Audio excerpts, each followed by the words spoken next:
Bunu da tamamlayayım. Aha. Hər birinizi xoş gördüm webinarda. İstəyirəm ki, qısaca özümü təqdim edeyim. Daha sonra isə mövzumuzu da açıqlayacağım ki, bugün biz nələrdən danışacağıq. Daha sonrasında isə vaxt itirmədən başlamaq istəyirəm. Mən Diana, 20 yaşındayam və artıq 2 ilə yaxındır ki, şəxsi inkişafla məşğulam. Yəni bu o deməkdir ki, həm təlimlərə qatılıram, həm də terapiyalardan keçirəm. Şüuraltı ilə işləyirəm. Demək olar ki, bunu həyat tərzimə çevirmişəm. Çünki həm bunu çox sevirəm, həm də necə önəmli olduğunun fərqindəyəm və hər zaman sizlərdə tövsiyə edərəm. Yəni bu əvvəllər məsələn alicə psixoloqa getmək biraz pis bir şey kimi algılanırdı, amma günümüzdə hər şey dəyişib. Artıq mənimlə razısınız deyə düşünürəm.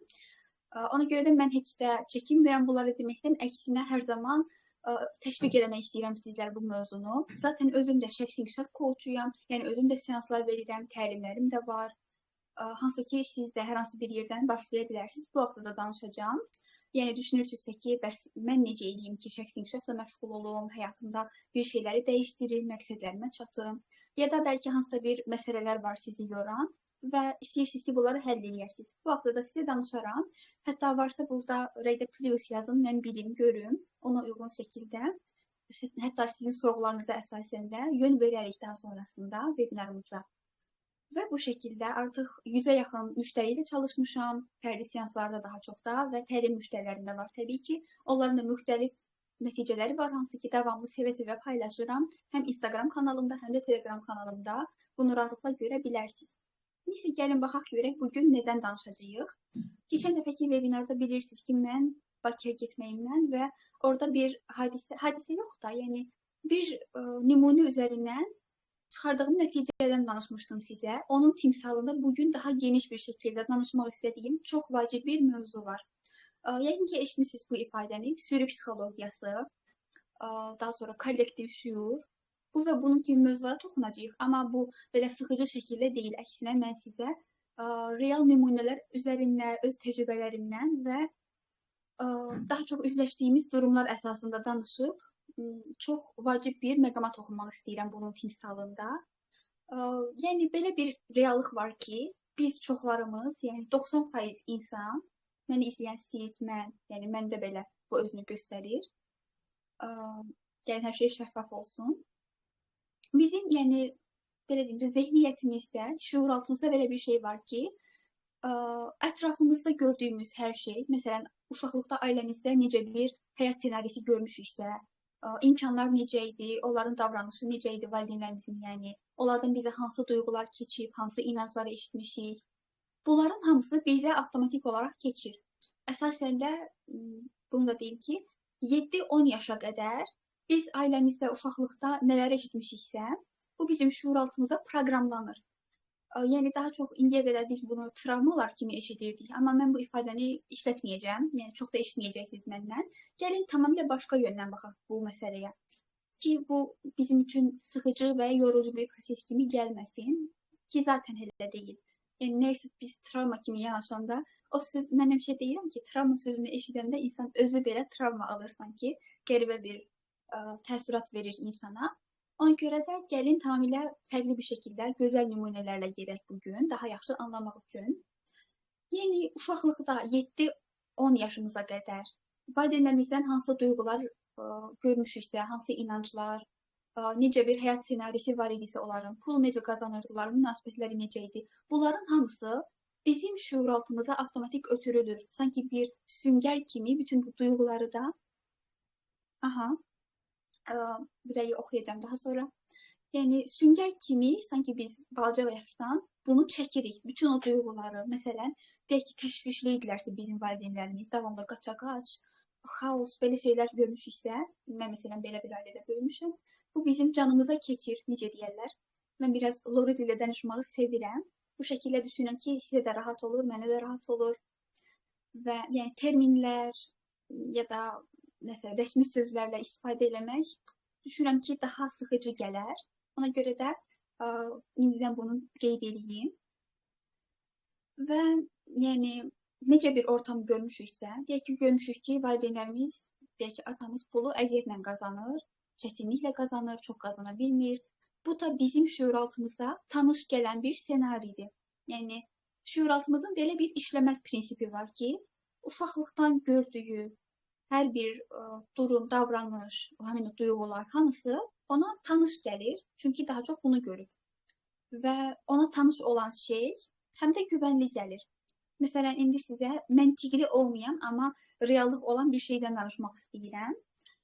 Əgər biz sadə nümunə deyim yenə, görmüşüksə ki, evimizdə davamlı təşviş var, qaça-qaç var, hər şey tez-tez eləyirlər, nə bilim, davamlı bir münaqişə, pul çətinlikləri, problemlər və s. bunları görmüşüksə, məntiqlə baxanda biz deyirik ki, bunlar yaxşı şey deyil də, pis şeydir. Amma bizim şuuraltımıza isə bu güvənli gələn ssenaridir və təhlükəsiz gələn ssenaridir. Yenə də deyirəm, nəyə görə? Çünki bunu görüb. Yəni, əsasda belə baxaq da, biz valideynlərimizlə proqramlanırıq. Anamızdan, atamızdan nə görmüşüksə bizim şuuraltıya güvənli olan ssenari budur. Bunu bir qayda olaraq bundan sonra yadda saxlayın. Mən də şəxsi inkişafa başlayanda ilk olaraq bunları öyrənməklə başladım. Ondan sonra məndə maraq yarandı ki, necə maraqlıymış həqiqətən yaşadığımız hər bir şeyin səbəbi kökü gedir. Həmin o şuuraltı proqramlarımıza yəni.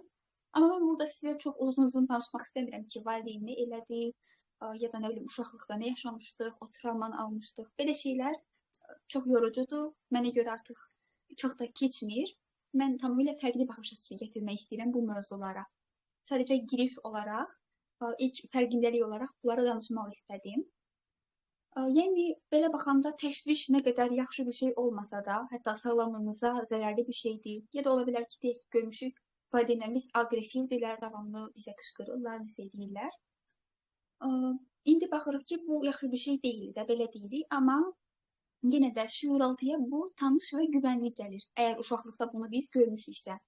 Və davamlı biz böyüyəndən sonra, əsasda 18 yaşımız bitəndən sonra biz həyatımızda elə durumlar yaradırıq ki, elə insanlarla əhatələnirik ki, yəni özümüz istər-istəməz, özümüz seçim eləsək də, eləməsək də. Yəni siz hal-hazırda bilinçli olaraq gedib aqressiv bir insanı seçmirsiniz ya da necə deyim, mənim bir yadınızdadır bir podkast yazmışdım. Mənim bir yaxınım var. Uşaqlıqdan bir yerdə böyümüşük və o illərlə, təsəvvür edin, 5-6 il elə bir marketdə çalışırdı ki, haradakı yer darız qaldı, balaca bir marketdir, hər şey var orada, xırdavat satılır və davamlı orada bir xaos, bir təşviş var, bir, yəni bildiyiniz xaos ortamıdır. Mən oraya girəndə 5 dəqiqə belə dayana bilmirəm, indi artıq zaten getmirəm ora. Sadəcə onu görmək üçün bəzən ziyarət edirdim və həmişə düşünürdüm ki, yəni bu qız orada necə işləyir? Yəni təsəvvür eləyin, gün ərzində 10 saata yaxın deyəsəm iş rejimləri var idi onların, işləyirdilər. Hər gün həmin iş yeri, həmin o çoxluq, təşviş. Yəni ağlım olmurdu ki, orada necə işləyə bilərsən sən, necə öhdəsindən gələ bilərsən də. Mən bilirdim ki, mən belə bir şeyin öhdəsindən gələ bilmərəm. Düz təşviş məndə də var, müəyyən qədər özünü göstərir. Üzərində işləsəm də, yenə də davam eləsəm də. Amma yəni o dərəcədə deyil. Yəni bunun səbəbini anlayana qədər mən çox qəribə baxırdım ki, necə olur da bu? Necə öhdəsindən gəlir? Ya da nəyə görə belə bir iş yeri seçəsən ki? O qədər marketlər var, o qədər yaxşı iş yerləri var, sakitlik, hüzur verən məkanlar olsun. Keçən dəfə bu arada 28 mala getmişdim. Görürəm ki, orada necə hüzurlu bir yerdir də, müəyyən qədər. Yəni bəzi yerləri təbii ki. Məsələn, 3-cü mərtəbədə daha çox xaos var, daha çox insanlar olduğuna görə orada səs-küy. Mən dözə bilmədim orada dayananda. Bir yandan musiqi, digər yandan yemək qoxusu. Amma aşağı mərtəbələrdə biraz daha marka olan mağazalarda özünüz də görmüsünüz yəqin ki, orada necə belə vitrinlər belə məsafə ilə düzülüb, daha rahatlıqdır, daha sakitlikdir, xoş rəftar edirlər hətta. Yəni bu məni çox sevindirdi. Bundan sonra davamlı mollardan alış-veriş eləməyi məqsədləmişəm özüm üçün. Mütləqdir bu mənə görə. Artıq bir normaya çevrildi. Yəni bazara getmək yoxdur. Zaten bazarları sevmirəm. Bazar nə deyirlər ona? Geyimin satıldığı ucuz yerlər. Yəni onları artıq istəmirəm mən. Həm səbəb təşvişdir. Yəni gəlin bu nümunə ilə davam edək. Həmin xanım, mənim yaxınım. Həmin o təşvişli yerdə indi siz də düşünə bilərsiniz ki, nədir indi mən nə demək istəyirəm? Demək istədiyim odur ki, mən o qızı yəni uşaqlıqdan tanıyıram, çox yaxınımdır. Və ailəsi, onun da ailəsi elə idi ki, çox təşvişli, davamlı münaqişə gördüyü bir ailədə böyümüşdü. Qısaca belə deyim. Və şuuraltıya avtomatik olaraq bu duyğular proqramlanır. Biz artıq bunu anladıq. necə bir ortamda böyümüşüksə, bu bizə birbaşa olaraq təsir edir. Şüuraltımıza bu duyğular proqramlanır və bir süngər kimi sanki bunları biz çəkirik özümüzə. Və biz böyüyəndən sonra da, 18 yaşımızdan sonra, əgər şüuraltı ilə işləməsək, əgər bunların fərqində olub da dəyişdirməsək, o zaman biz davamlı elə seçimlər eləyəcəyik ki, uşaqlıqda gördüyümüz həmin ortamın təkrarı olsun bir növ.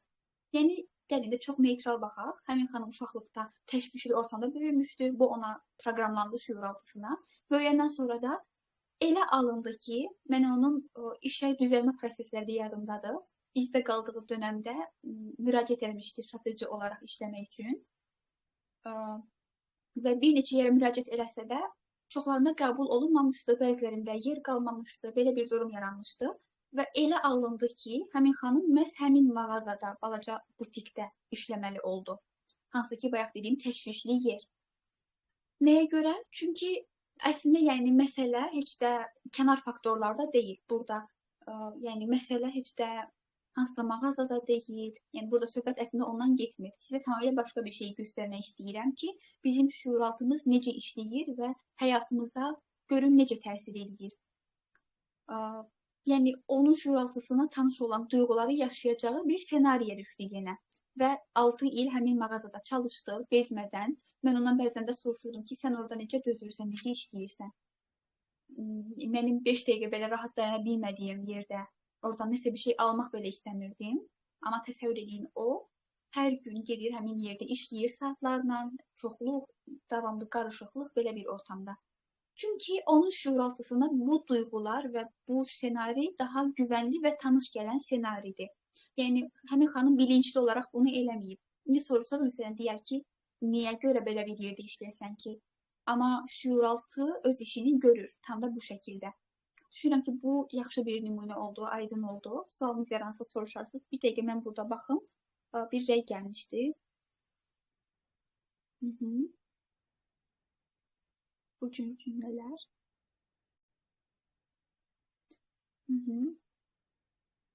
Deməli. Və ümid edirəm ki, belə nümunələr sizə maraqlı olur. Mən daha çox real həyatdan, həm özümdən, həm ətrafımdan, həm də müştərilərimdən bəzən mən sevirəm ki, nümunələr verim. Müştərilər verim nə idi? Belə, indi isə gələyim əsas mövzuya.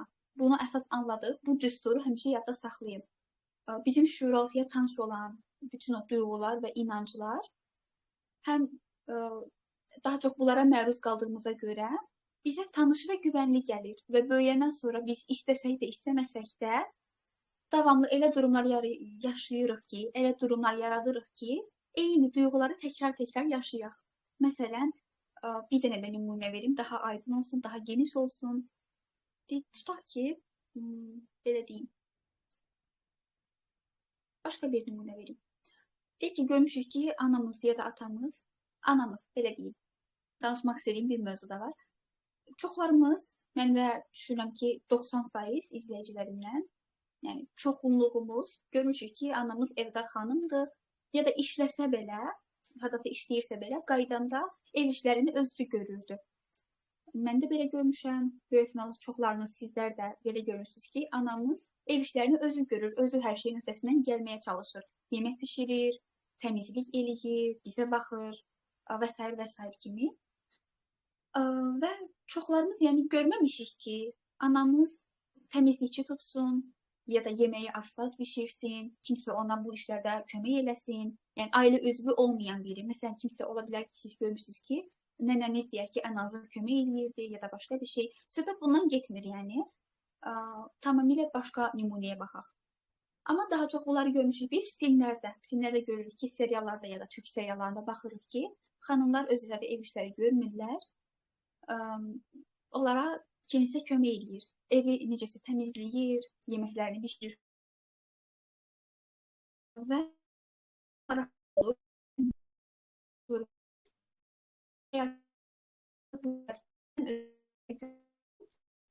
evim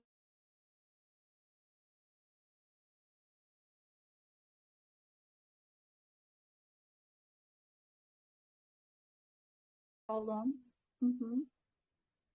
Deyirəm, bundan sonra belə bir problem yaranmaz.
Səsim bayaqdan bağlı idi, yoxsa yeni bağladım? Mən indi danışırdım.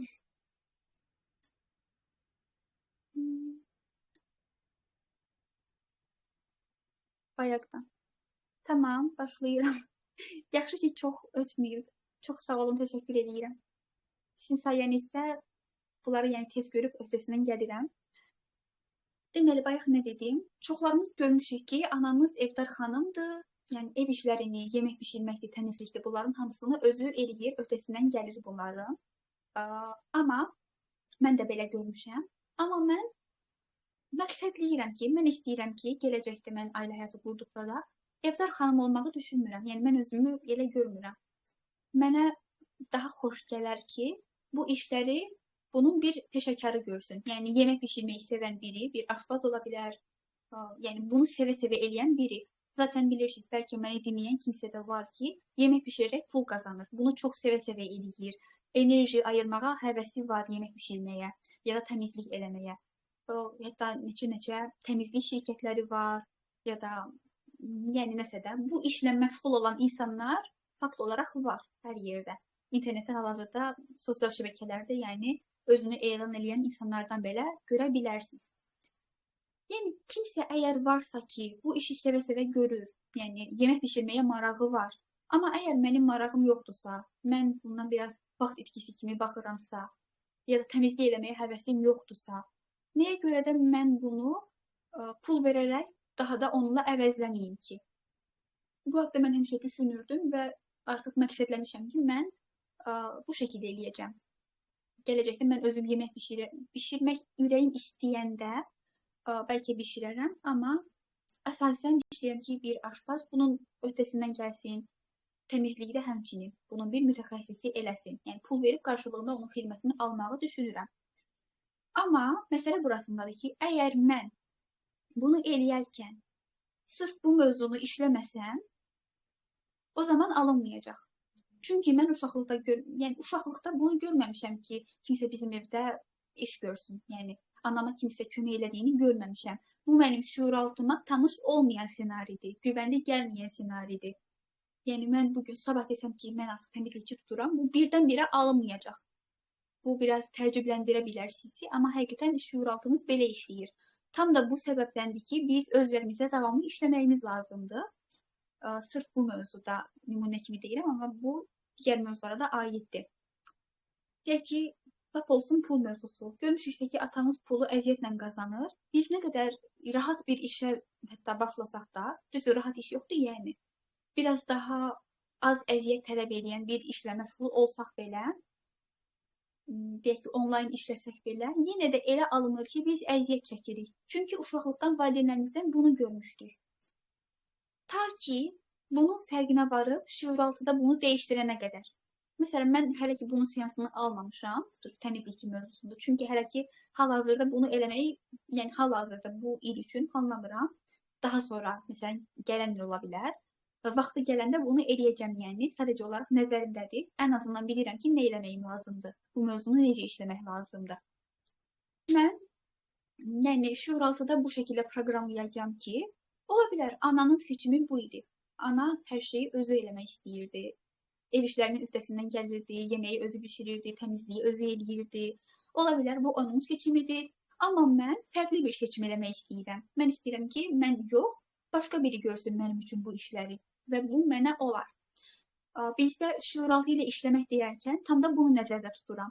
Şuuraltıda, yəni şuuraltı texnikalarda, hansı ki mənim təlimlərimdə də var bu, seanslarda da bu şəkildə işləyirik, mənim müştərilərim bilir.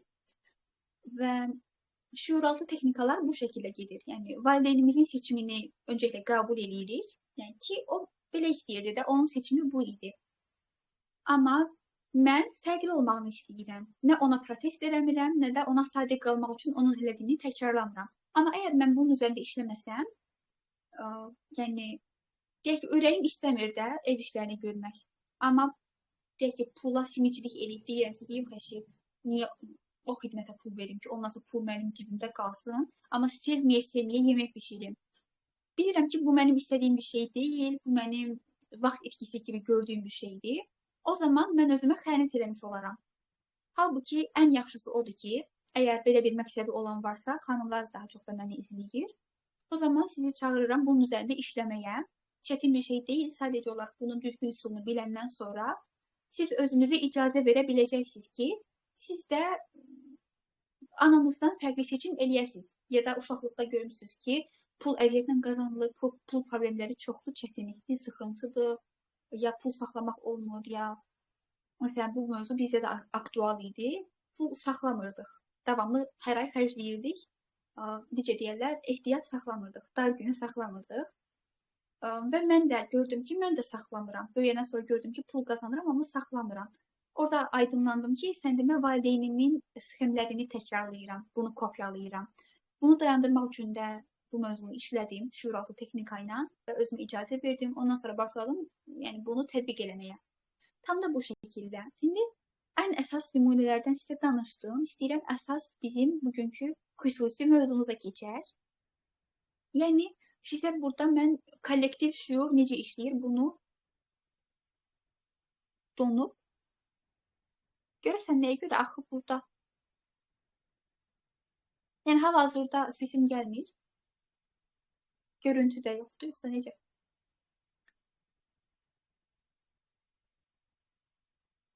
Ola bilər ki, internetlə bağlıdır sizdə. Çünki həqiqətən. Aha, çox sağ olun, təşəkkürlər. İnternetinizlə bağlı ola bilər. Bayaq burada düzü gördüm donanda. Amma indi heç bir problem görmürəm. Təşəkkürlər. Mövzumuz deməli nə idi? Deməli, pul sxemləri. Suala baxın.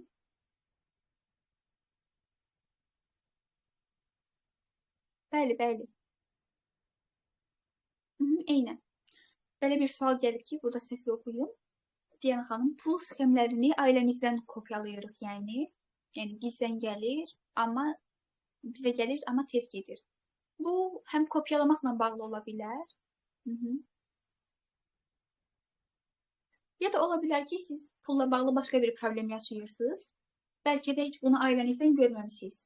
Deyək ki, siz əgər pulu itirməkdən qorxursunuzsa, xərcləmək sizə çətin gəlirsə, ola bilər ki, hansısa bir valideyninizdən bu keçməyib.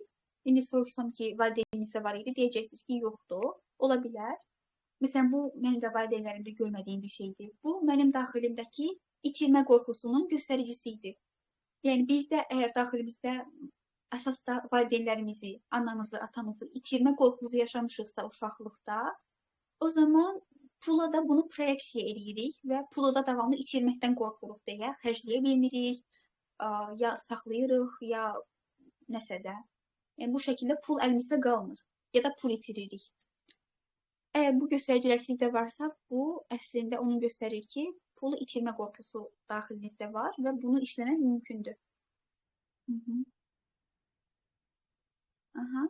Yığa bilmirəm, indi bu suala uyğun cavab versəm, ola bilər ki, uşaqlıq çox dedim, amma yəni, valideynlərinizdə də onun yığıldığını görmədiyinizə görə şuuraltıya yad gəlir də, yəni bu ssenari pul yığmaq.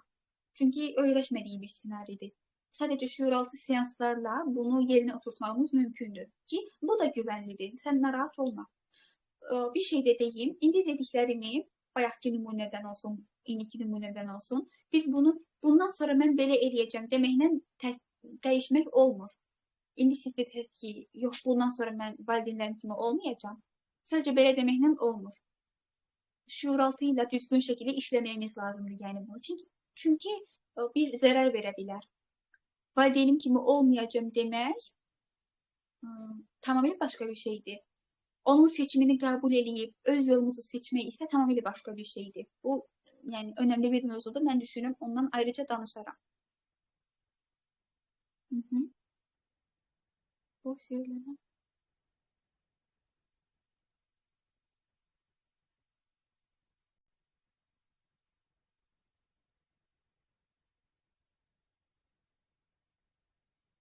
Bəli, bəli. Hər iki suala ümumi cavab verirəm ki, eynən. Mövzu gördüm ki, pulla bağlı daha çox suallarınız gəldi. Pul mövzusunda mən növbəti dəfə danışmağı düşünürəm. Keçən dəfə də maraqlı bir sual gəlmişdi. Bir mövzu hazırlayıb sizlə danışacağım. Pulla bağlı mənim pula məktub seansı xidmətim var. Hansı ki, hazır bir xidmətdir. Mən onu aylar əvvəl hazırlamışdım. Qatılanlar dərhal gözəl nəticələr əldə edədilər. Mən onu kanalda da paylaşmışam, davamlı sabitləyirəm onu. Yəni hətta bir nəfər 3 dənə nəticə əldə eləmişdi. Həm işi ilə bağlı, həm də pulla qoyduğu məqsədlə bağlı. Həmin məqsədə çatmışdı, hətta məbləğdən ötmüşdü. Çünki pula yüklədiyi bu duyğuları aradan qaldırmışdı. İndi çox uzun danışmaq istəmirəm. Mən burada linki yerləşdirərəm. Siz məlumat üçün keçid edərsiniz.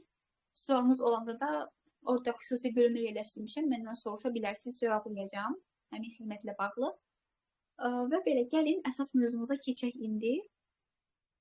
İndi mən mövzuya fokuslamaq istəyirəm. Sizin sualları yazın, daha sonrasında oxuyaram mən. Deməli, biz çoxlarımız bu düşüncələrdən daha çox çıxa bilmirik. Ətrafımızdan da çox eşidirik ki, deməli, bircə dəqiqə. Bəlkə də ailənizdən eşitmişsiniz ki, deyirlər, cəmaət nə deyər? Birdən deyək ki, səhifə açaram, cəmaət nə deyər? Bir işi quraram, birdən alınmaz. Ya da ki, istəyirsiniz ki, elə deyək, bayaqçı nümunədən, istəyirsiniz ki, sizə də ev işlərində kimsə kömək eləsin, bu xidməti alasınız. Amma daxilinizə bir səs deyir ki, axı anamda bu olmayıb, axı anam yazıqdır, o axı əziyyət çəkirdi. Sanki mən də bunu eləsəm, günahkar hiss edirəm. Bu günahkarlıq hissi olmaması üçün, bayaq dediyim mövzunu yenə təkrarlayıram ki, şuuraltı ilə işləməyimiz mütləqdir.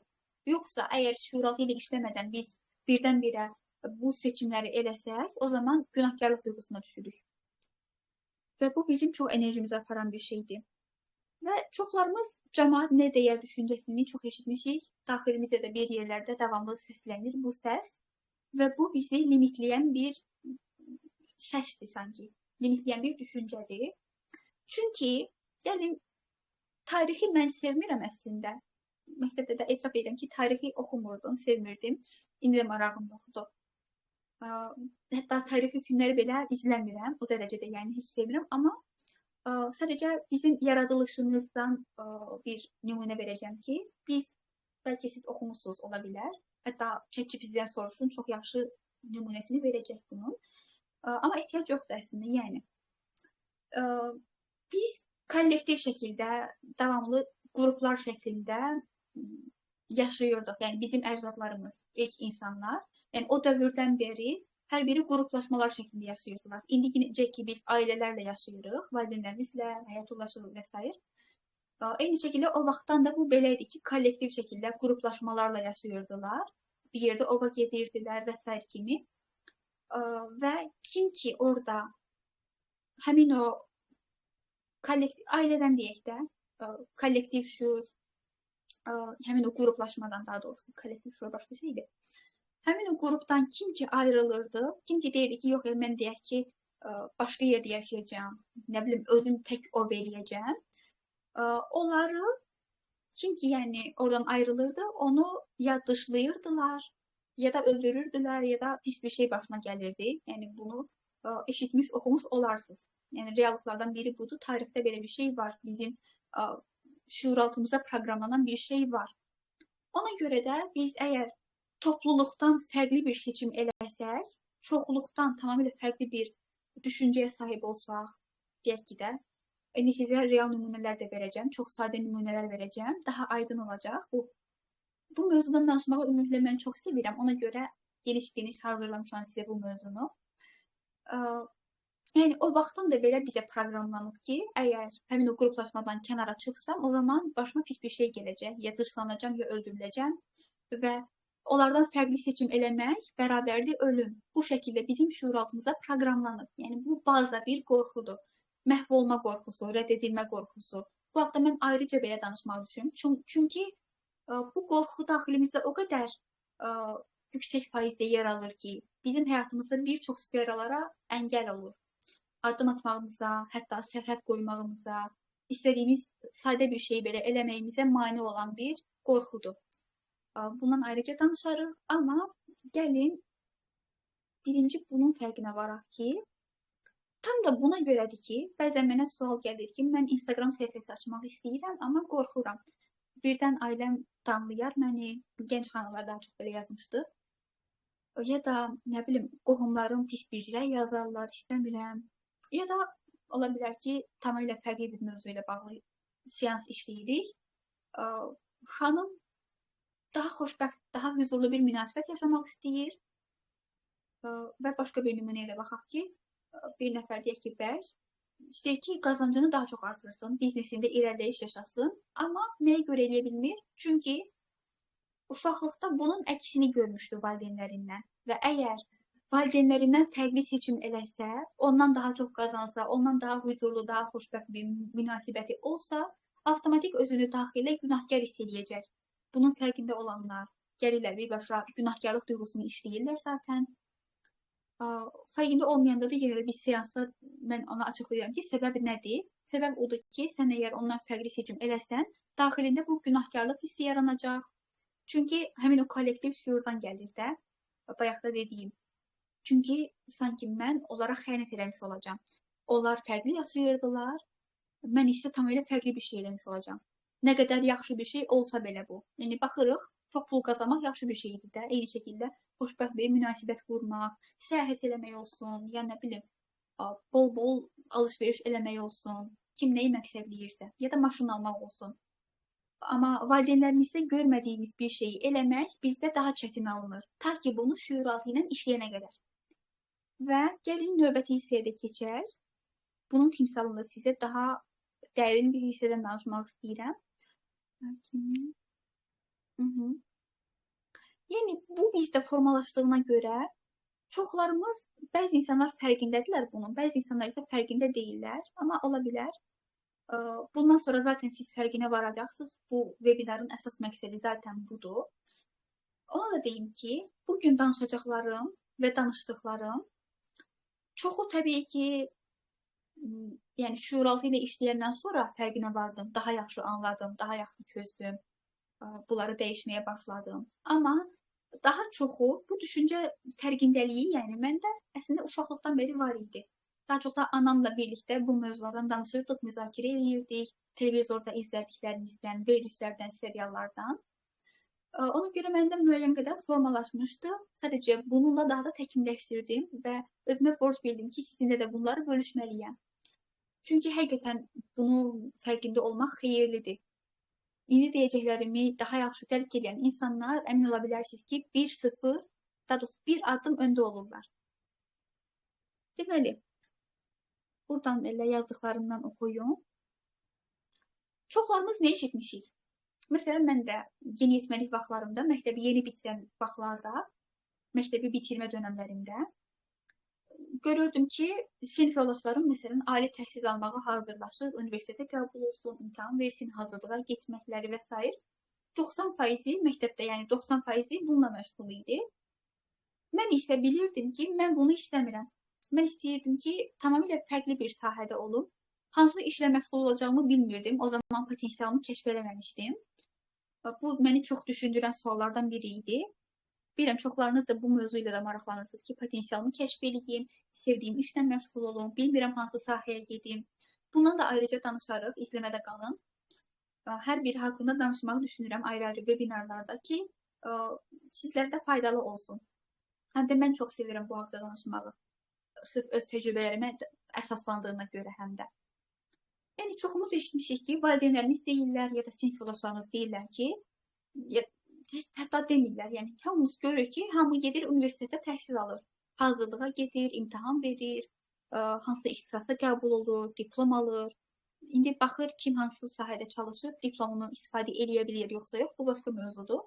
Mövzumuza aid deyil, yəni. Yəni, ya da biz görmüşük ki, valideynlərimiz deyirlər ki, evlənməlisən, yaşın keçir. Hamı, yəni qohum əqraba, belə deyim, qohum əqrabadan eşidirik ki, evlənmək lazımdır. Və biz də düşünürük ki, hə də, deməli mən evlənməliyəm. Onlar deyirlərsə, deməli evlənmək lazımdır. Valideynin məsləhət gördüsə, deməli bu lazımdır mənə. Ya da deyək ki, əmimin uşağı əgər universitetdədirsə, deməli mən də universitetə qəbul olmalıyam. Ya da necə deyirlər, xalqın uşağı. Yəni bu şəkildə bizə empoze edilən düşüncələr var, bilirsiniz, hər birimiz eşitmişik. Ya da üçüncü bir fərqli sferadan nümunə yazmışam bura. Daha çox bir xidmət alarkən, bir məhsul alarkən bizdə avtomatik formalaşan bir düşüncə var ki, bunu hətta mən satışda, yəni təhsil aldığım təlimdə, satıcıda biz ayrıca öyrənmişik satışın sirləri və s. Orada çox eşitmişəm və bu zaten işdə bizə kömək olur, amma bunun fərqində olmağımız da yaxşı bir şeydir ki, bizdə avtomatik formalaşan belə bir düşüncə var. Əgər çox insan deyək ki, bu təlimə qatılıbsa, deməli güvənlidir. Çox insan əgər buna yazılıbsa ya da deyək ki, milyonlarla izləməsi olan bir video varsa, mən bilirsiniz, burada yazmışdım. Epstein faylları hal-hazırda gündəmdədir. Gəlirəm o nümunəyə indi. Deyək ki, mən qarşıma çıxır bir video Epstein faylları ilə bağlı, hansı ki, onlar nə eləmişdilər, hansı istismar növləri var idi və s. kimi. Və mən bir həftə əvvəl, yəni bu bir həftə ərzində özümü müşahidə elədim və gördüm ki, mən də eyni düşüncəyə düşürəm. Bir videonu görürəm, baxıram ki, milyonlarla izlənməsi var, həmin o fayllarla bağlıdır və çoxlu reylər gəlib, çoxları təsdiqləyir ki, bəli belədir, o məşhur belə eləmişdir, bu Illuminati üzvüdür və s. kimi. Hər halda eşitmiş olarsınız bu mövzuları. Eşitməmişsinizsə belə, yəni fərq eləmir, sadəcə mövzu kimi düşünün, maraqlı olsun. Yəni, məsələn, mən baxdım ki, deməli, çox adam bunu təsdiqləyir. Yəqin ki, düzdür. Sonra orada özümü saxladım ki, bir dəqiqə dayan. Ola bilər axı, bəlkə heç elə deyil. Nə olsun ki, həmin videoda bu haqda danışırlar. Nə olsun ki, milyonlarla izlənməsi var. Nə olsun ki, çoxluq bunu təsdiqləyir. Axı, yalan ola bilər, həqiqət olmaya bilər. Ya da çoxlarının inandığı bir yalan ola bilər. Hamısı bir ehtimaldır. Yəni, dəqiq bilmirəm ki, həqiqətən realdır, yoxsa deyil. 50-50, yəni 50% inanıram hal-hazırda, 50% də inanmamağı seçirəm. Düşünürəm ki, mən mahnılarına qulaq asıram, filmlərini izləyirəm. Mənə lazım olan budur. Orada mən daha çox Hollywoodla maraqlanıram. Həm filmləri izləyirəm, həm Amerikalıların mahnılarını çox sevirəm, ingilis dilini çox sevirəm deyə. Amma yenə də qarşıma həmin o məşhurlarla bağlı bir çox teoriyalar çıxanda avtomatik izlədim. Sizdən də soruşmuşdum, yazmışdınız ki, qarşıma çıxanda izləyirəm. Yəni, əsasda Epstein fayllarını, orada var Trumpla bağlı, başqa iş adamları ilə bağlı bir çox iftiralar, yəni yalan da gerçəkdə artıq bunu zaman göstərər. Düzü, onların iftira olduğuna inanmıram, amma neysə, mövzumuz əslində bu deyil. Biz indi özünüzə bir fikir verin sizdə. Qarşınıza onunla bağlı video çıxanda görürsünüz ki, çoxlu izlənməsi var, rəyləri çoxdur, hamı bu haqda danışır, hamı paylaşır. Əminəm ki, sizə də elə gəlirdi ki, əgər çox adam bu haqda danışırsa, deməli, həqiqətən də düzdür. Əgər çox adam deyək ki, bunu təsdiqləyirsə, deməli, həqiqətdir. Bu, bizim düşüncəmizə həqiqətən çox böyük ölçüdə təsir edən bir şeydir.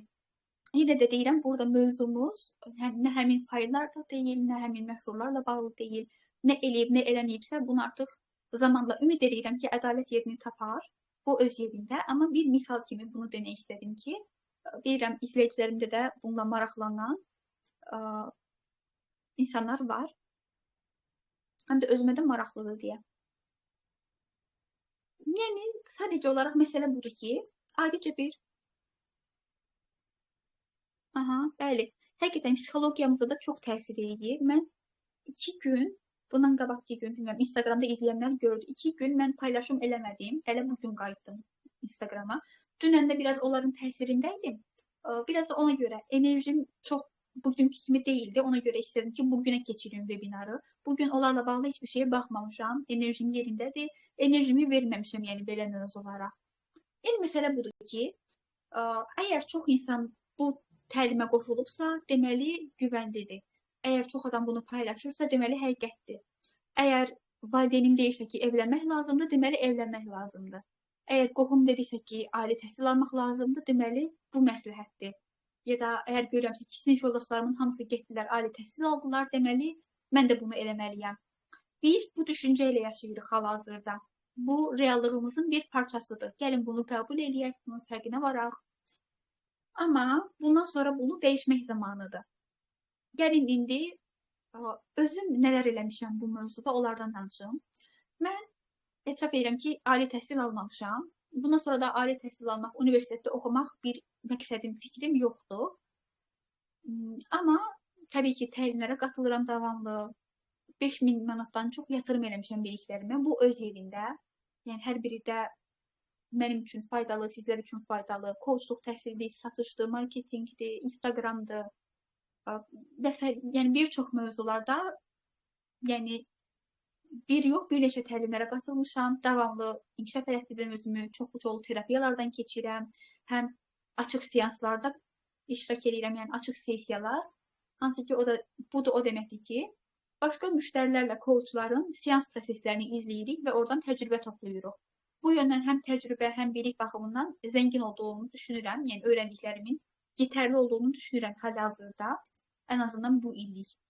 Gələn ildən bəlkə düşünürəm numerologiya təhsili də aldım. Daha sonra psixosomatika bəlkə eşitmisiniz. Bu da xəstəliklərin şüuraltı tərəfini öyrədən bir elmdir. Bu da mənə maraqlıdır.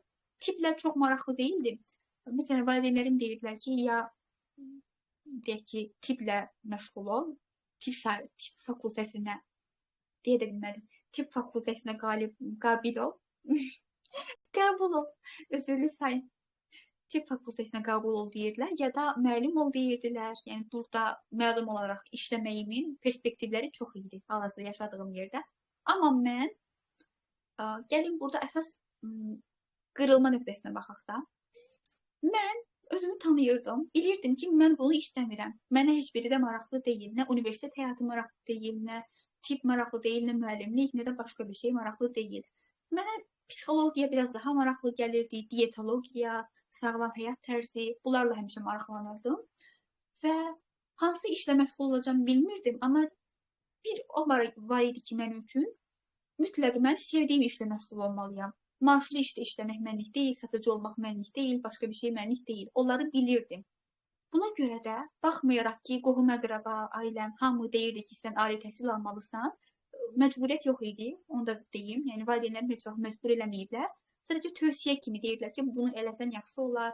Hətta Gürcüstanda təhsil almaq ehtimalım daha çox idi. Atam Gürcü olduğuna görə sinif yoldaşlarım da daha çox ora gedirdilər. Perspektiv çox idi əgər bunu eləsəydim. Amma mən yenə də özümü seçdim. Öz istəyimin məsuliyyətini aldım və bildim ki, mən universitetə getsəm heç də istədiyim kimi olmayacaq. Yəni mən o prosesi sevməyəcəm. Ya da olsun başqa bir şey. Sadəcə həmin o daxilindəki səsi dinlədim və cəmaət nə deyirə qulaq asmadım. Və çox sevinirəm. Özümə həmişə bu yöndə təşəkkür edirəm ki, yaxşı ki, özümü seçdim. Yaxşı ki, yəni bu kollektiv şüura qapılıb da sürü psixologiyası ilə hərəkət eləmədin. Demədin ki, hamı oxuyursa deməli mən də oxumalıyam, hamı universitetdədirsə mən də universitetdə olmalıyam. Xeyr. Mən özümü seçəndən sonra nə oldu təbii ki? Keçən dəfə mənim səhnədə olan çıxışımı izləyənlər bilir. Mən orada da tam da bu haqda danışmışdım ki, mən həmişə istəyirdim ki, mənim düşüncəmdə olan insanlar tanıyım. Çünki mən həmişədən biraz fərqli yöndə düşünürdüm bu mövzularda. İndi danışdığım kimi düşünürdüm. Amma ətrafımda bu düşüncədə insanlar yox idi. Ailəmi çıxmaq şərti ilə. Və istəyirdim ki, fərqli bir çevrə qurum. Amma bilmirdim harda olacaq, nə vaxt olacaq. Sadəcə bu ümidlə yaşayırdım. Və özümü seçdiyimə görə daha sonra başladım şəxsi inkişafa. Psixologiya ilə maraqlandım. Hal-hazırda da şəxsi inkişaf coachuyam. Mənim mentorum da bir psixoloqdur. 2 təhsili var bununla bağlı. Mənim psixologiya anlayışımda var, şüuraltını da anlayıram.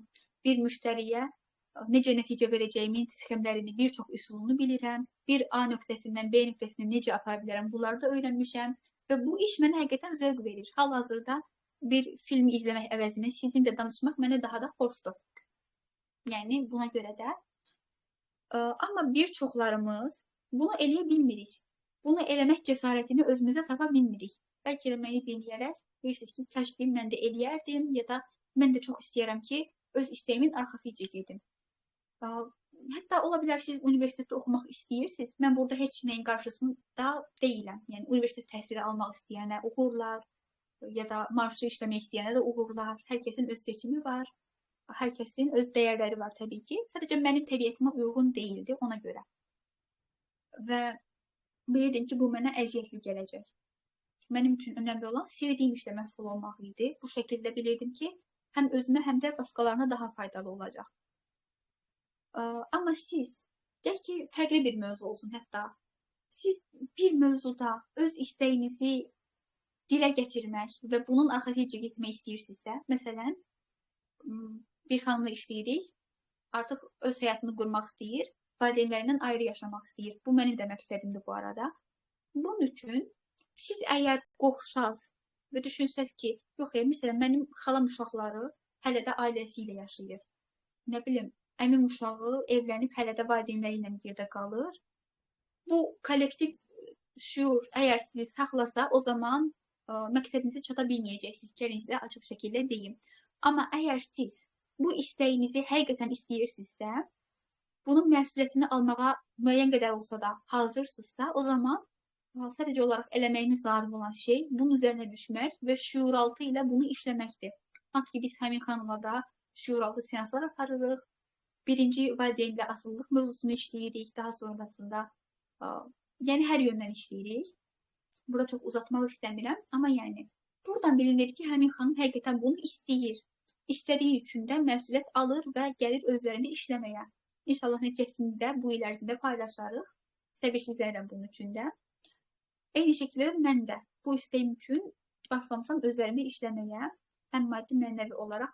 Çünki hazır olmağımız lazımdır bu istəyimizi gerçəkləşdirmək üçün. Baxaq, növbəti olaraq burada nə yazmışdım? Ya da evlənməkdən danışaq, məsələn. Bundan çox danışmayacağım, amma yəni. Mən bir çox xanımlar o vaxtdan tanıyırdım. Düzdür, o vaxt biraz fərqli düşüncədə olduğuma görə elə insanlar daha çox qarşıma çıxırdı. Amma indi yəni çox qarşıma çıxmasa da yadımdadır. Bəzi xanımlar var idi ki, deyirdilər ki, mən evlənməyəcəm, ancaq işimi quracam, mən iş xanımı olacam. Bunu empoze edən bir çox xanımlar görmüş olarsınız. Sizdə daha çox feminizmlə də danışırlar. Onlar da özü bilər, öz işləridir. Amma yəni real olaraq belə insanlar var ki, evlənmək istəmirlər. Yəni ola bilər, bəlkə heç siz də evlənmək istəmirsiniz. Sadəcə olaraq valideynləriniz məsləhət gördüyünə görə düşünürsünüz ki, mən bunu eləməliyəm, evlənməliyəm. Ya da deyək ki də, bu məsləhətli deyirlər deyə özünüzü bəlkə məcbur hiss edirsiniz. Bugünkü webinarımız ümumiyyətlə nəsə öyrənmək deyil zaten, bu bir dərs deyil. Bu özünüzü sorğulamağınız üçündür. Mən ona görə belə danışıram, ona görə müxtəlif nümunələr verirəm ki, sizə də aid olanını tapasınız və başlayasınız bundan sonra sorğulamağa ki, bugün mən bunu eləyirəm. Bu evdə yaşayıram, deyək ki, bu insanlarla çevrələnmişəm. Filan işdə çalışıram, filan təhsili alıram, belə davranıram. Bu həqiqətən mənim öz istəyimdir, yoxsa başqaları bunu eləyir deyə mənə güvənli gələn seçimlərdir. Görmüşəm ki, məsələn, xalam qızı evləndi, mənə də evlənmək daha güvənli gəlir. Ya da əksi ola bilər, fərqi yoxdur. Ya da görmüşəm ki, hamı maaşlı işdə çalışır, mənə də ən güvənli gələn budur.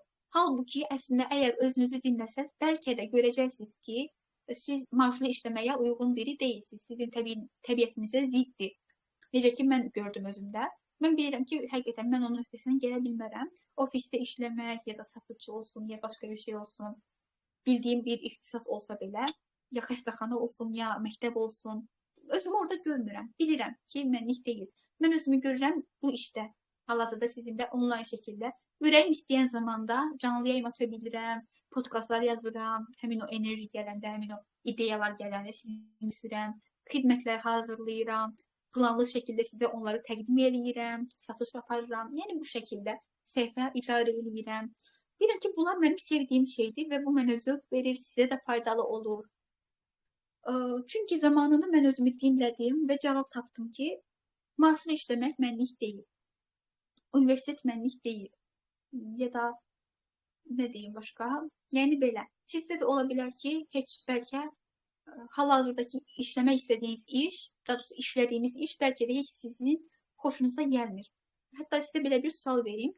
Səhər durarkən, işə gedərkən necə hiss edirsiniz? Daha çox həvəsli olursunuz ki, ay yaxşıdır, tez durum, hazırlaşım, gedim işə. Yoxsa daha çox ertələyirsiniz, durmaq istəmirsiniz, deyirsiniz, ay yenə gəldi. Məsələn, sabah birinci gündür. Bu birinci gün olması sizi həvəsləndirir, yoxsa həvəsdən salır? Məsələn, mənə bir fərqi yoxdur. Bugün bazar günüdür, sabah birinci gündür. Həftənin günləri mənə fərq eləmir. Enerjili olduğum hər gün mənə bayramdır. Yəni, şənbə günü işləyə də bilirəm, bazar günü bütün gün işlədiyim də olur. Məsələn, bugün işlədiyim gündür. 5-ci gün heç işləmədim. Ya da ola bilər bəlkə bir həftə hər gün işləyərəm, sonra bir həftə istirahət eləyərəm. Bunu özüm təyin edə bilməyim çox gözəl bir şeydir həqiqətən. İstəyən hər kəsə qismət, necə deyərlər. Ya da fərqi yoxdur da. Bəlkə siz özünüzü görürsünüz ki, xaricdə yaşamaq istəyirsiniz. Xaricdə yaşamaq deyək ki, Amerikaya getmək ya da yaxın bir yer olsun. Bəlkə Türkiyədə yaşamaq ya bəlkə başqa bir yer. Orta Asiya, Çin. Yəni, bəlkə həmişə düşünmürsünüz ki, mən xaricdə yaşasam nə yaxşı olardı. Amma ətrafınızda bunu eləyən birini görməmisiniz deyə, bunu eləmək hələ də sizə qorxulu və təhlükəli gəlir. Yəni, reallıq bütün məsələ budur bugün demək istədiyim. Biz valideynlərimizdən uşaqlıqda, valideynlərimizdən, ətrafımızdan hansı davranışları, hansı ssenariləri, onların hansı məqsədə çatdıqlarını görmüşüksə, nə elədiklərini görmüşüksə, bunlar bizdə çox rahatlıqla alınır.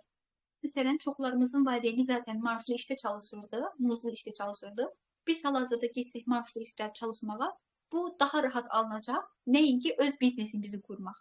Məsələn, mən bu işi qurarkən nə qədər seanslar almışdım, sırf bu sxemlərdən çıxmaq üçün. Həm əziyyətlə qazanmaq var idi məndə, həm işlər alındıra bilmirdim yeni başlayan dönəmlərdə. Yəni, bu başlanğıc üçün normaldır əslində. Amma həmin seanslardan sonra artıq hər şey dəyişməyə başladı təbii ki. İndi həmin o əziyyəti hiss eləmirəm, tamamilə fərqlidir. Zaten bayaq bölüşdüm sizə hisslərimi. Ona görə də yenə deyirəm, şüuraltı ilə işləməyin önəmi tam da bizə bunu göstərir. Ya da ki, bəlkə siz hansısa bir geyim görürsünüz, hansısa bir mağazada, bir molda. Bəlkə də çox adam bunu alıb deyə, siz də deyirsiniz ki, mən də alım. Çoxları iPhone alır, qoy mən də alım. Ya da nə bilim. Əslində, mən ətrafımda daha çox görürəm ki, Redmi telefondan istifadə edirlər, amma mən iPhone istəyirəm. Mənim istəyim budur. Heç kimdə görməmişəm ətrafımdakı iPhone işlətsin. Ona bahadır deyib keçirlər, amma mənə görə baha olsa belə, baha deyil, keyfiyyətlidir, onun öz dəyəri var deyə düşünürəm. Bahadır sözü, ümumiyyətlə, mən heç sevmədiyim bir sözdür. Əsəbləşirəm bunu işləndə. Sizə də tövsiyə edirəm ki, hətta baha sözündən istifadə eləməyəsiniz. Çünki bahadır deyəndə biz əslində özümüzü limitləmiş oluruq. Sanki buna mən özümə icazə vermirəm demiş oluruq. Amma biz sadəcə onun dəyərini anlayanda, biləndə ki, əgər bunun qiyməti budursa, deməli buna dəyər bir şeydir. Təbii ki, istisnalar olur, amma yenə də. O zaman biz istəklərimizə daha yaxşı çata bilirik. Yəni, bundan sonra, bu webinardan sonra sizin həyatı boyu hətta davam elətdirməyiniz lazım olan, deyim, faydalı olan bir şey var ki, istənilən bir davranışınızda, istənilən bir məqsəd qoyarkən, istənilən bir seçim eləyərkən, sadəcə özünüzü sorğulayın ki, mən bunu həqiqətən özüm istəyirəm, yoxsa başqaları da eləyir, başqaları da bunu deyir, kimsə məsləhət görür deyə eləyirəm. Və gəlin sizə cheat code bir cümlə də deyim. Bunu istəyirsinizsə dəftərinizdə yazın, hazır olun, ya da telefonunuzda yazın, qeyd edin. Həmişə xatırlamanız üçün bu önəmlidir. Mən də bu yöndə düşünəndən sonra çox faydasını gördüm. Əgər bir adada yaşasaydınız, haradakı təkcə siz varsınız da, başqa heç kim yoxdur, qohum əqrəba, ana, ata, heç kim yoxdur, sadəcə siz yaşayırsınız, özünüz varsınız orada. Orada yaşayarkən nələri eləyərdiniz, nələri eləməzdiniz? Məsələn, orada yaşasaydınız, bəlkə də hal-hazırda getdiyiniz işlə məşğul olmazsınız, ya da olardınız. Məsələn, mən adaya getsəm, yenə də bu işlə məşğul olmaq istəyərəm. Amma adaya getsəm, məsələn, makyaj eləmərəm. Makyaj zaten eləmirəm, hal-hazırda da yoxdur. Hə, bir də sizə bir şey danışacaqdım dırnaqlardan. Biraz gülməli hissəyə gəlirik. Deməli, makyaj eləməyi sevmirəm. Mənim biraz ürəyim sıxılır. Amma işimi sevirəm. Bunu eləyərəm. Məsələn, tək bir adada yaşasam, başqa nəyi eləyərəm? Məsələn, maraqlı olan videoları izləyərəm. Faydalı videoları yenə izləyərəm. Sevdiyim mahnılara yenə də qulaq asaram. Həmin filmləri məsələn yenə də izləyərəm. Və sizin cavabınız nədir? Mənə burada rəydə də yazsanız daha yaxşı olar, daha maraqlı olar. Gəlin kartları açaq da belə deyim. Fərqinə varaq görək biz nələri indiyə qədər insanlara görə eləmişik, cəmaata görə eləmişik, nələri isə özümüzə görə eləmişik. Özümüzə elədiyimiz şeylər odur ki, biz tək adada qalsaydıq belə, bunu yenə də eləyərdik. Məsələn, makyaj eləməyi bəlkə siz sevirsiniz, tək qalsaz belə yenə bunu özünüzə zövq verir deyə eləyəcəksiniz. Amma məsələn, sevmirsiniz, deyək ki, oxumağı, kitab oxumağı bəlkə də. Amma ağıllı qız, ağıllı oğlan kimi görünmək üçün bunu bəlkə eləyirsiniz. Aha. Dırmaq söhbəti hansıdır? Maraqlı gəldi.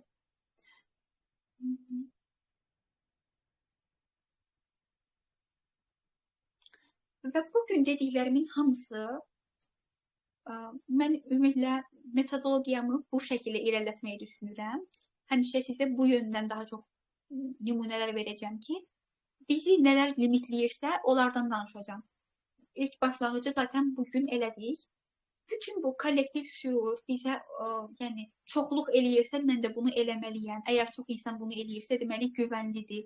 Bu düşüncə tərzi, bu zehniyyət, yəni qısacası bizi limitləyir əslində. Təbii ki, faydası da var. Bəzən ola bilər ki, çoxluq eləyir, biz də eləyirik. Bu da həm də eləmək istədiyimiz bir şeydir. Ola bilər. Məsələn, mən hal-hazırda həmkarlarımda çox görürəm ki, öz işlərini qurublar və çox insan bunu eləyir deyə mənə güvənli gəlir. Bunu özümdə oturtmuşam. Aha. Və dırnaq burada yadımda düşdü. Bayaq mən paylaşmışdım ki, ilk dəfə bu dırnaqlardan elətdirdim. Deməli, heç adını da bilmirəm. Amma sonra aha. Rəyləri daha sonra yenə oxuyacağım. Bir baxanda bu günə keçirməyim yaxşı oldu webinarı. Çünki danışacağım bir mövzu da var əlavə. Bu dırnaqları bilirsiniz, yəqin ətrafınızda rəfiqələriniz kimlərsə eləyirlər. Shell-lock, gel-lock belə bir şeylər. Ya da yapışdırılma dırnaqlar da var. Mən də ətrafımda görürəm ki, çoxları bunu eləyirlər. Amma mənim heç vaxt bu günə qədər maraqlı deyildi mənə. Mən daha çox öz dırnaqlarımı müəyyənə qədər uzadıb, daha sonra ona istədiyim boyalardan istifadə edirəm. Uşaqlıqdan bəri bunu çox sevirdim mən. Yəni makyaj sevməsəm də buna həmişə maraqlı olmuşam. Amma bugün sınadım bunu və hal-hazırda çox da rahat deyiləm. Bu da bir nümunədir ki, gülməli olsa belə bir nümunədir ki, əgər biz özümüzü dinləmiriksə, sırf başqaları da eləyir, mən də eləyim deyiriksə, istəmədiyimiz bir şeyi, o zaman o bizə fayda vermir, hətta zərər verə bilir. Yəni bu webinardan sonra mən artıq bunu çıxaracağam, bir də istifadə etməyi düşünmürəm. Yəni mənə xoş gəlmədi. Ola bilər ki, sizə xoşdur, bəlkə siz xoşlayırsınız, bəlkə siz adada qalsanız belə bunu eləyərsiniz. Bu başqa məsələ. Burada səhvən bir mesaj oxudum. Siz bu haqda nə düşünürsünüz? Maraqlıdır mənə. İstədim ki, daha geniş olsun nümunələr, hər tərəfli danışaq. Ona görə həm enerjimi topladım bugün sizə, həm nümunələr hazırladım, həm öz təcrübəmdən danışdım. Yəni, bugünün deyəcəklərim artıq bundan ibarətdir.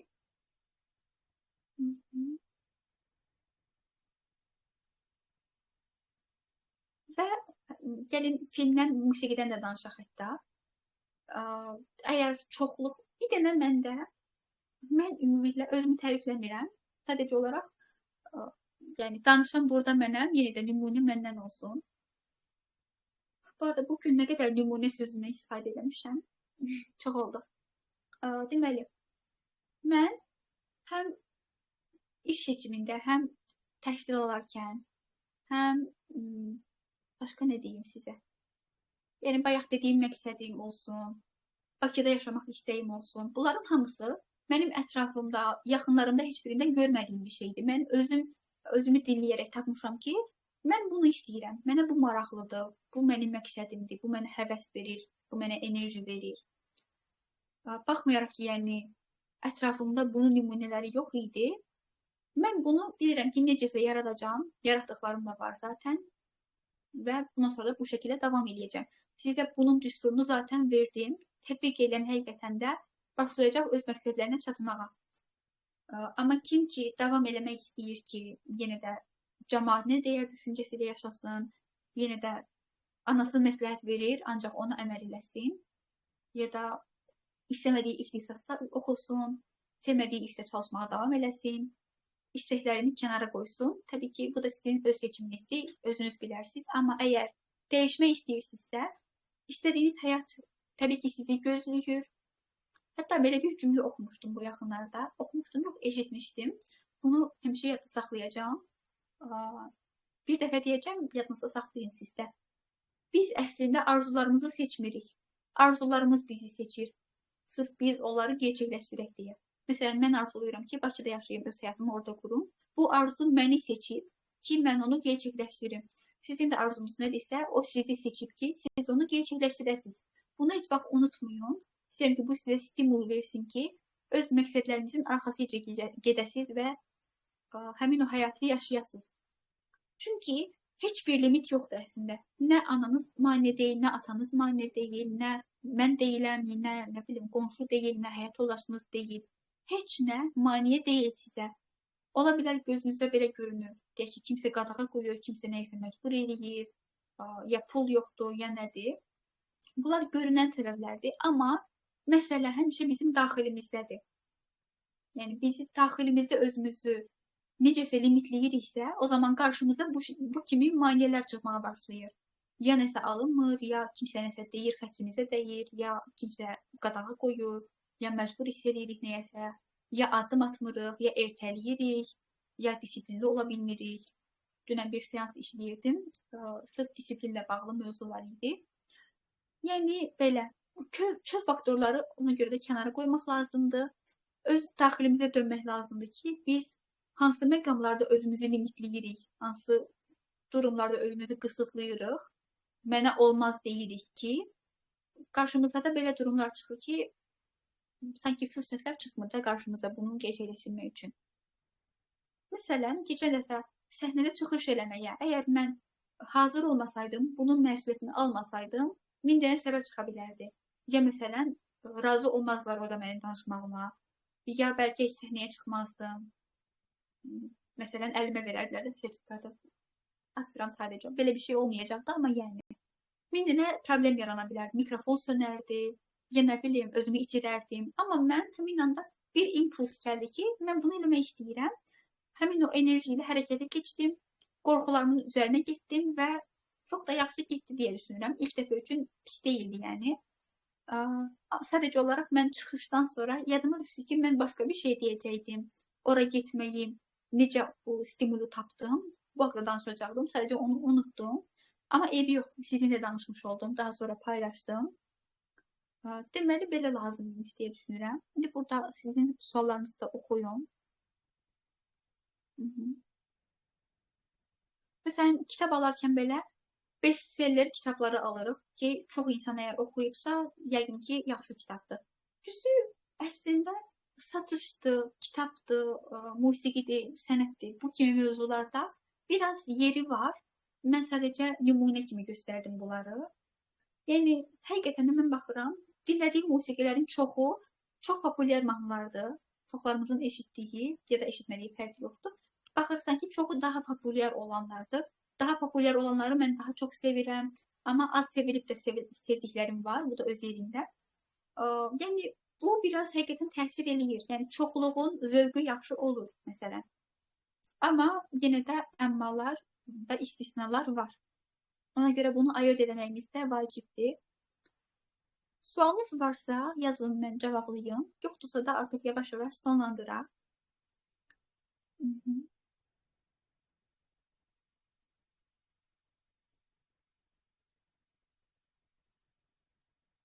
Hansı düstur?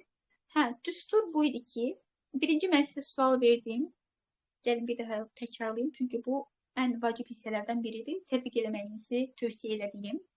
Hətta tətbiq eləyənlər nəticələrini, fərqindəliklərini mənimlə bölüşsünlər. Rəydə yaza bilərsiniz, şəxsidə yaza bilərsiniz. Rahat olun. Deməli,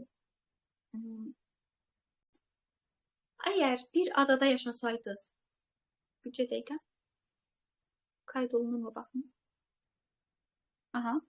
Əgər bir adada yaşasaydınız, Hardakı heç kim yoxdur, ətrafda heç kim, qohum-əqrəba, qonşu, ailə, heç kim yoxdur, sadəcə siz yaşayırsınız. Nələri eləyərdiniz, nələri eləməzdiniz? Yəni hal-hazırda elədiyiniz ya da eləmək istədiyiniz. Bəlkə deyirsiniz ki, mən deyək ki də,